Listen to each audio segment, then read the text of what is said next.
Welcome all of you. So, we will continue with our discussion on environmental social governance.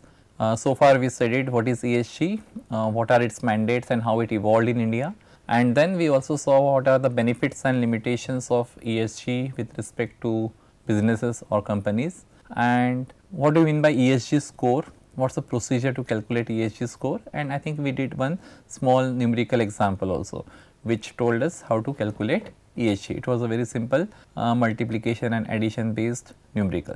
So, today let us go through one case study, one real world case study of Tata Steel, which implemented this ESG metrics and got some remarkable outcomes, and not only that, but it also set up some key lessons for other industries to follow. Because if you look at Tata Steel, it is like a hard to abate sector. Steel industry, it comes under hard to abate sectors. It means it is very difficult to control or reduce emissions in this sector beyond a certain point.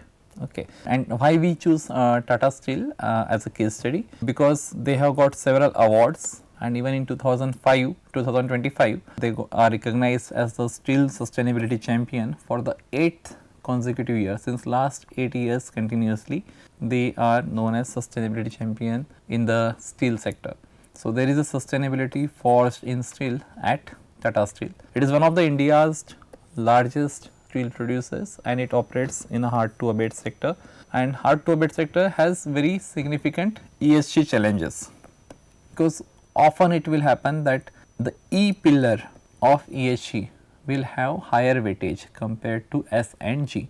S and G are also important, but typically higher weightage will always be given to E, and in hard to abate sector it is very difficult to reduce the impact on that environment like E, and hence it is very challenging. But then it may give a positive message also. So, if some industry in a hard to abate sector can implement ESG principles, why can't other sectors which are not so difficult to control emissions? So, with global investors demanding stronger sustainability performance, the Tata, and because of its reputation globally also, the Tata Steel implemented ESG initiatives to improve transparency, reduce risk and enhance long term value with respect to investors. And its sustainability journey is formally guided by Project Alingan. Alingan means embracing something, right.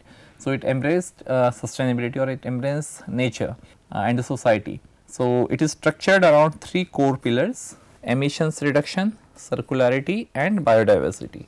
Emission reduction would have to deal with increasing the efficiency of the machines or switching to renewables, reducing the usage of fossil fuels. Circularity, because it is a material based energy intensive industry, lot of utilities are required in the production process. So, and at the end of life a lot of steel may become useless. So, if it could be recycled, it will reduce the load on the fresh environmental resources. And biodiversity, again it deals with the component of environment, but involving flora and fauna also. So, some of the relevant awards which Tata Steel has been getting in the last 5 years, and it shows like how it addresses or touches all 3 pillars of ESG. So, here they are getting award as for engagement leader, supplier engagement leader.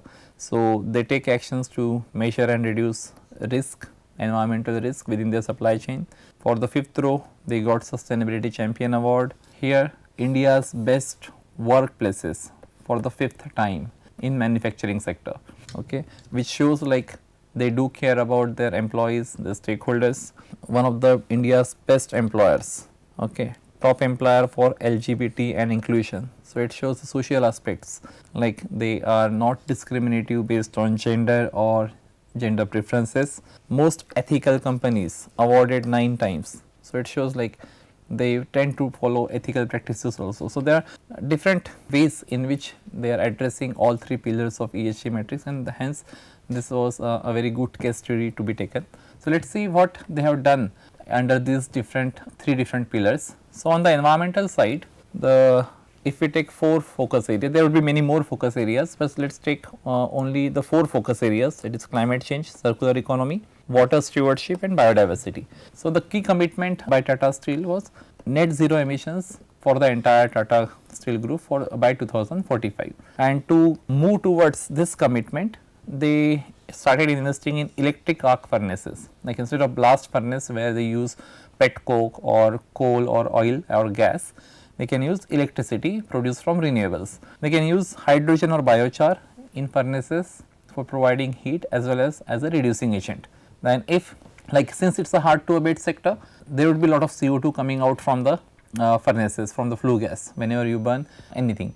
So, carbon capture and utilization and storage. So, CCUS project pilots they are investing in, and they have their own internal carbon pricing to motivate the supply chain value. Okay. So, that those are the key initiatives which they have taken on the climate change front. On circular economy, they aim to achieve 99% material efficiency or material recovery efficiency by 2025. So, they are building a 5 million tons per annum steel recycling business by 2030. They have started using an app called as Ferroheart. So, it is connecting all the scrap dealers in the country where they can sell back their waste or recycled steel. Water stewardship, specific fresh water consumption. Steel is industry consumes a lot of fresh water for cooling, and per ton of crude steel 1.5 meter cube water is used. 1.5 meter cube water means 1500 liters of water, I guess. Yeah, so 1 meter cube is 1000 liter. So 1500 liters of water per ton of crude steel is used, or they want to reduce that much specific water consumption. And for that, to be able to reuse most of the water, they are aiming for zero effluent discharge across all the Indian steel sites by in the next couple of years. In biodiversity, they wish to have 100% sites under biodiversity management plans by 2025, and they are the pioneer in India with who has a dedicated biodiversity policy and lots of restoration projects. So, these commitments and key initiatives taken by Tata Steel under different focus areas of environmental pillar shows their commitment towards environment. Second is social. So, there can be many more focus areas for each of the pillars. I have taken just 3 or 4 of them to show and discuss. So, for social, the important focus areas are safety and health, diversity and inclusion, community development, employee relations. So, here in safety and health, they commit to achieve zero harm by 2030. Zero harm is there should not be any safety related accidents or incidents in their steel plants. So, the initiatives are strict safety principles are there in place, and they started using technology to reduce injuries. Any operations which deals with human effort or drudgery and it is difficult for labor, they are making use of technology, so that the injuries are reduced. Diversity and inclusion, achieve 20% diverse workforce by 2028. So, they have started including women, transgender and persons with disabilities by identifying like which roles can be given to which of those people. So, in technical roles they are having persons with disability also. So, that is the diversity and inclusion. Community development, they wish to reach more than 10 million people per year by 2030 through their CSR activities. So, here CSR activities focus would be on health, education, livelihood, and greater than or equal to 2% of their profits they claim to do deviate to CSR activities. The last, employee relations, the key commitment is a long standing history of welfare. So, their initiatives include high standards for workers' rights and labor conditions, social accountability policy, just like for flora and fauna in the environment they had biodiversity policy. For people, for workers and laborers, they have social accountability policy in the company. So, that shows their commitment towards the social pillar of ESG. The last is the governance. So, in governance the focus areas are board oversight, ethical conduct, risk management, reporting and disclosure, supply chain. So, the key structures and the practices that exist at Tata Steel or they aim to implement, for board oversight they have dedicated safety, health and environment, SHE, it stands for safety, health and environment. So, they have dedicated committee for safety, health and environment, CSR and sustainability committee for board level review. For ethical conduct, they have strict adherence to the Tata code of conduct. Tata has its own code of conduct across all of its firms, and the same is applicable in Tata Steel also. Risk management, they have comprehensive process which includes assessment of climate change risk, and TCFD, which is Task Force on Climate Related Financial Disclosures.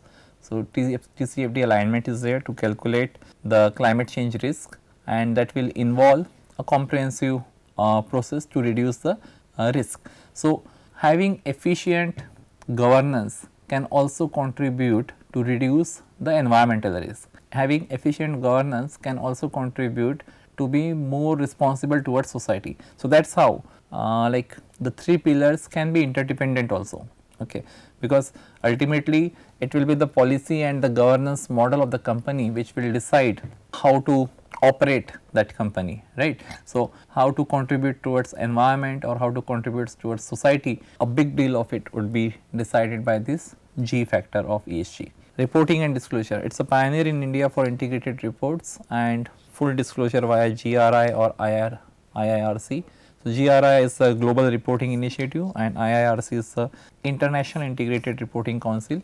So, through these platforms when they disclose all the data related to their production or environmental impact or ESG metrics. So, for that they are the one of the first ones in India to do it in the form of integrated report.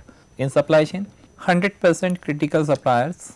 So, all the suppliers which are supplying different raw material or utilities or equipment to the company, they are covered for ESG risk assessment by 2027, and they wish to have integrated ESG performance in the procurement also. So, beyond the walls of the company also they wish to include all the critical suppliers for their ESG risk assessment. So, what is the ESG score of Tata Steel then? Like based on publicly available ESG ratings aggregator, Tata Steel has a Refinitiv. Refinitiv is one of the global companies which gives Tata ESG rating. So, Tata Steel scores around 74, which is in like say high ESG rating. So, since we did not have like specific indicator by indicator data, but based on this overall data and the literature that we have, we prepared this table for three pillars: environment, social and governance, and gave a possible score out of 10 for each of these pillars and the rationale behind giving that score.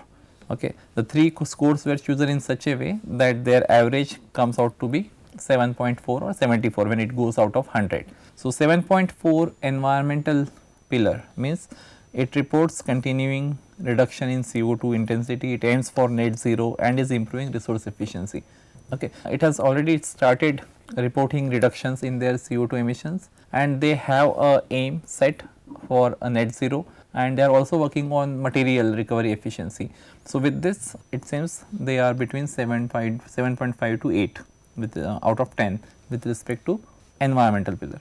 Social, since company undertakes workplace safety, community development and social programs, and there is still a scope for improvement in inclusion and worker welfare, because what they are aiming for is 20% diversity and inclusion by 2027, but it can be increased further. So, scope of improvement is there. So, it is slightly lower than environment, that is 7.5.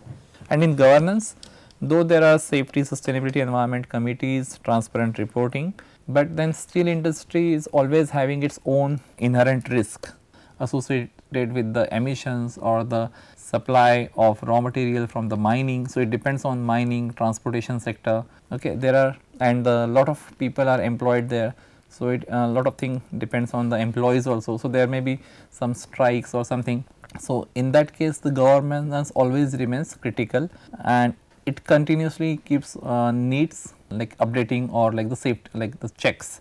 So, the plausible score is relatively lower than social, which is 7. So, the average of these three would give us 7.43, that is the final ESG score for Tata Steel. Okay. So, for Tata Steel, when after they started incorporating this ESG metrics into their company's activities, what are the major outcomes which they report? Obviously, their commitment to net zero by 2045, 99% material efficiency by this year, 15% CO2 reduction in international operations they have reported or they are able to obtain. Strong circular economy and waste recycling performance, improved transparency and ESG disclosures in the form of BRSR report or integrated reports, and better investor perception and ESG ratings, like almost 74 out of 100. So, these are the outcomes which were observed after Tata Steel started implementing ESG in their company's operations. The key lessons for other firms to take from this case study would be some heavy industry or a hard to abate industry can also achieve strong ESG performance. Tata Steel not only implemented ESG, but they achieved the performance of 74 out of 100, which is a high level performance or a strong performance. Long term ESG goals provide a clear improvement roadmap, say like 5-year long or 10-year long goal. So, like they are long term goals, they can provide a clear improvement roadmap. The transparency or third party assurance, it builds the trust of investor and more investment will come into the company. Balanced focus across E, S and G pillars is essential. So, even though like E may always be having the higher weightage, but still there should be a balanced focus on each of these 3 pillars, so that in overall ESG metrics the company does not fall behind.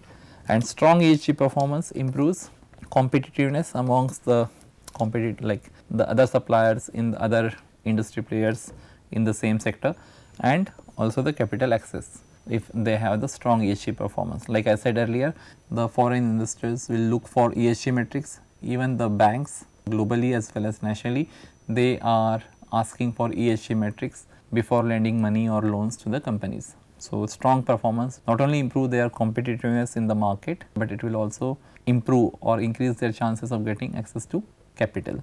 So, with that, let us summarize. So, we started with the case study of Tata Steel, how they targeted different focus areas under each pillar and how they set the key commitments for each of the focus areas, and then did some for each of the for each of the focus area they had commitments, and then they had several initiatives. So, they put into action the plan to achieve those commitments under all 3 pillars, and they got the score of 74, which was overall high ESG rating. And it is a great example to be followed by other industries, because not all industries are hard to abate or heavy industries, and if a heavy industry like steel industry can do it, it would be relatively much easier for other industries which are not hard to abate to follow and implement ESG metrics. With that, we will stop here.